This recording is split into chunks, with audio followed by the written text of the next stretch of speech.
Hi there. So I'm standing here and I was sharing my live feed, 21 days of creating consistency, and it seems that connection was lost. But look, interesting. So I lost connection to my feed, and when I have now new people that are joining, and hopefully those that were on will come back again. Yes, as I said, that I lost the live feed, but we're back. I'm back. And you know what? It was so very good because it's about consistency. And so I lost connection, but I'm consistent and I'm coming back, and I'll come back again and again and again until we get this done. So I guess we'll start from the top. Again, my name is Keisha Orr, and I'm an empowered speaker, a corporate trainer, and a storyteller. And my most proudest accomplishments is that of a mom to my three beautiful daughters, Destiny, Amani, and Nyla Star. And so I want to thank you for joining me during your lunch period as I talk about 21 days of creating consistency. I've been on this journey for the last 11 days of creating consistency. And so if you've been on a journey with me, I want to definitely hear from you. And if you haven't been, but you're looking to create consistency, we're going to talk about tips and strategies on how you can do that, of which I have 10 of them.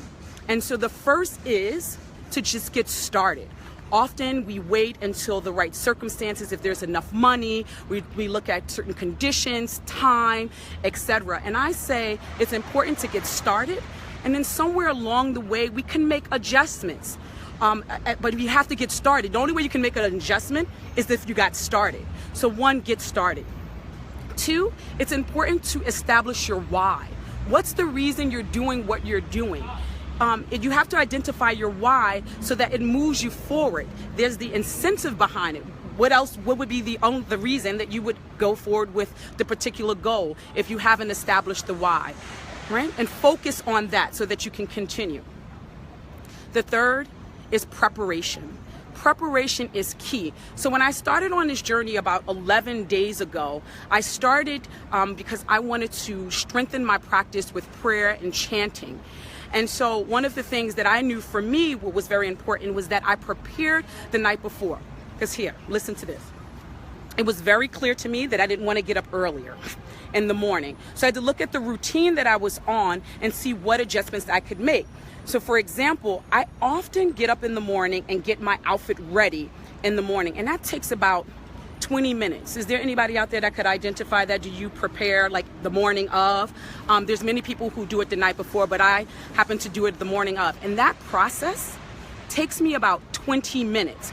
And all I needed for my meditation, prayer, meditation, chanting practice was 15 minutes. And so I decided that I was going to prepare the night before, lay my outfits out, and then I could use that 20 minutes that I was using the morning of to chant and pray. So for you, it may be shifting in some priorities in terms of what you do. If you are working out, is getting your gym bag ready the night before.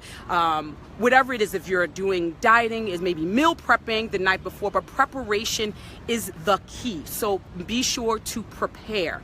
The other thing too is when you're starting a new habit or a task or routine, you label it what you want. I'm calling it being consistent. When you're starting something on a road to being consistent, you want to pair it with something that you are already doing. What is the routine that you have on a day-to-day basis, and join it with that. So for example, every morning I get out of bed, I pee.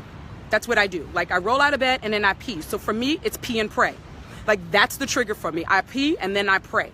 And maybe something else for you. Maybe you drink coffee, you brush your teeth. So pair it with something that you know that you do on a consistent and daily basis so that you know that that will trigger you to do the new habit. And so again, preparation is key. You like that? I have my dear friend here with me, so I'm checking in with her to see, like, what about you? Does that sound good? Great. So number 4, is keep your eyes on the prize, right? Remind yourself again of your why, the reason. Sometimes you may get tired, you may get fatigued, you'll look back and you'll be like, am I there yet? Because I know that 3 days in of chanting for me, I was like, how long has it been? And I look back, it had only been 3 days. And I was like, I have, what's the math, 17 more days to go. And it seemed so far away, but I needed to keep my eyes on the prize and keep my eyes on the prize and focus on what I was doing it for. And then remember, I mentioned you may feel fatigued, you may be tired, you may say, I don't want to do this, or you don't want to feel like it. Which brings me to number 5. Fuck the feelings. Yes, I said it. Fuck the feelings. Because often we become enslaved to our feelings, right? It's like this. I like to think about it like this. If you go to work on a daily basis, how many of you get up in the morning and you're like, I don't feel like going to work, right? Or I don't feel like going to school. But what is the thing that incentivizes you? It's the paycheck. It's the fact that you want to go brunch. You want to go to the movies. You want that new bag. You want the new hairdo. You need to be able to pay your rent and buy food. So that is the incentive and the thing that will get you out the bed, whether you feel like it or not. And so I want to support you in not becoming enslaved to the feelings, right? But also be more committed to that of the results. My good mentor, Robin Lynn, says, sometimes my commitment was the only thing that I had to keep me going. So what's your commitment? And make sure that that is the thing that you focus on, right? Are you with me so far? How does that sound? Thank you, Will. Sounds great, right? It's really fuck the feelings, because it's going to be the thing that gets us through. And also, I want to say that in the feelings, you want to be committed to that. You want to be committed to the commitment rather than the feeling, because it's the thing that's going to bridge the gap from where you are to where you want to go, right? Where you are to where you want to go. And then number 6 is fail to plan or plan to fail, which is slightly different than preparation is key. And I see it as different in this way, is that sometimes there are things that we don't necessarily plan for. You're going through this journey, it's new, you're exercising new muscles. And what tends to happen is that the self-talk may come up, and I'm gonna walk a little, right? The self-talk will come up, the doubt, things will begin to creep in for you. And so you want to begin, as those things happen, to prepare for it. Or maybe it's the plan for it. So maybe it's the rain, right? Like you like to work out outdoors and then it rains. Do you have a backup, so to speak? Or you have a place in your home where you would work out on the days that it rains? So you want to plan to fail or fail to plan. It's really important to be able to do that. And if it's self-doubt or the self-talk that we give ourselves, strategize in a way that you may call a friend up and say, listen, here's where I am right now. I set these lofty goals for myself and I need some support getting through them. Or maybe it's creating some affirmations for yourself. What are the things that you can say to yourself on a day-to-day basis to get you through? Number 7, share your goal. Why would you keep it a secret? Don't keep it a secret. Share it, right? Because when you share it, it's really about getting support and having people serve as your accountability partner. And what I think inherently is what people don't realize is that we already have accountability partners, right? I'm gonna take off my glasses a little bit. We already have accountability partners set up. So what do I mean by that? If you pay rent, your accountability partner is that of your landlord when you get that rent receipt in the mail. If you are an entrepreneur, your accountability partner are your clients who you are servicing, right? So we have all types of accountability partners. If you go to work, your boss is your accountability partner. And yet when it comes to our personal goals, we don't set that up. So support yourself with getting an accountability partner, sharing your goals, creating your support team, and with people that you know will hold you accountable. But also ask them, hey, this is what I'm up to today. Can you support me with being accountable? And let them know what that looks like. Maybe it's checking in on you once every day. Maybe it is you calling them once every week. Whatever it is, you get to design it and show up for it. But create your team. Number 8, no matter what, keep going. Like, keep going. You've made the decision. You've already taken the action.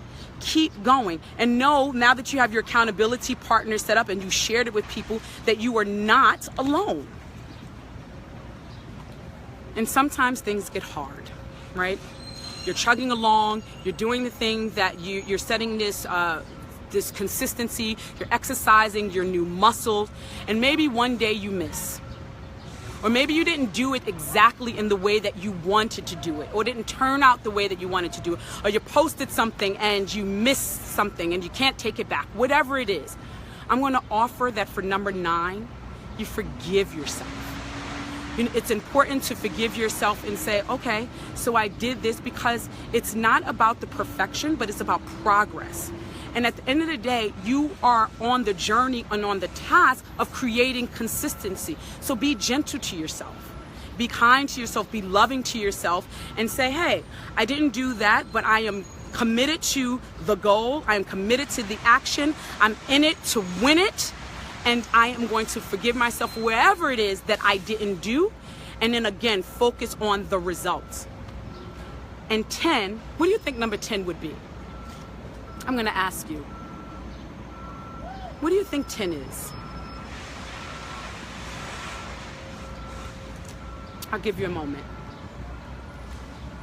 And you know what? I'll give you a moment. While I give you the moment, I'm going to go back and recap 1 through 9, and then we'll talk about number 10. And I'll give you an opportunity to just text or type into me what you think number 10 is, right? For number 10, so let's start from 1 through 9. So 1 is, once you've made the decision, get started. 2 is establish your reason and your why. Number 3 is preparation is key. And number 4, keep your eyes on the prize, right? Number 5, fuck the feelings. Get up and do it anyway. Right? And number 6 is fail to plan or plan to fail. And number 7 is share your goals. Get an accountability partner. Number 8 is keep going. And number 9, if for whatever reason you stopped along the path, know that you can start again, and forgive yourself is number 9. Forgive yourself. So what do you think number 10 is? Yes, Will said enjoy the journey. Enjoy the journey, definitely. And I want to say, in enjoying the journey, celebrate your win.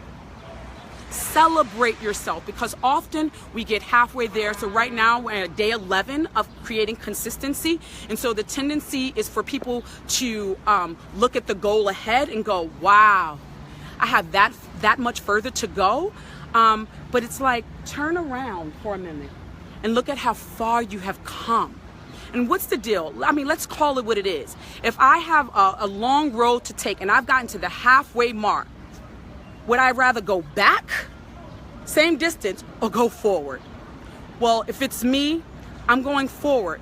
But in going forward, celebrate yourself. I kind of was thinking of an analogy, right? I was thinking about like a mom being pregnant, right? Along the way, she's 9 months on the pregnancy. It's not when the baby comes, all of a sudden everybody is celebrating. People are acknowledging her on the way, right? See, they're like, oh, she's at 1 month and she's celebrating. I'm 2 months and now the baby has arms and feet and legs and all of that beautiful things. The family is giving baby showers. They're painting the room. They're preparing for the baby. They're celebrating along the way. It's important to enjoy the journey and not the destination. The destination will come, but I often find sometimes for me that the destination is anticlimactic. It's like you get all the way there and it's like, oh, that's it. So enjoy the journey. Celebrate the wins along the way. Pat yourself on the back. Take yourself out to dinner. Get in the bath. Say, I'm doing something that I had not done before. 11 days ago, I was not preparing my clothes the night before.